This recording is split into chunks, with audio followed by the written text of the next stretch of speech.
कंबर खां नाज़ीनवा खे अपडेट कंदासीं। राणीपुर जी पिराणी हवेलीअ मां गुम थियल नारी सना गरमाणी जो पतो न पइजी सघियो आहे। सना जे मामे ऐं माउ खे पुलिस गिरफ़्तार करण बाद सना जी माउ खे छॾे ॾिनो आहे, जॾहिं त नारी जे वालिद जो चवण आहे त सना जो मामो रियाज़ मशहूरी पुलिस हिरासत में आहे।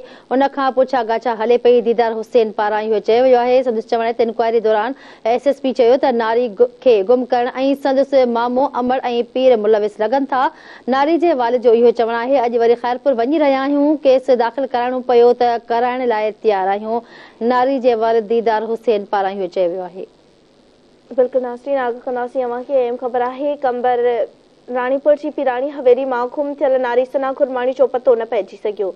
सना जे मामे ऐं माउ खे पुलिस गिरफ़्तार करण बाद सना जी माउ खे छॾे ॾिनो आहे। नारी जे वालिद जो चवण आहे त सना जो मामो रियाज़ मशहूरी पुलिस जी हिरासत में आहे। उन खां पुछा गाछा हले पई। दीदार हुसैन जो चवण आहे त इंक्वायरी दौरान एसएसपी चयो आहे त नारी खे गुम करण में संदसि मामो अमर ऐं पीर मुलविस लॻनि था।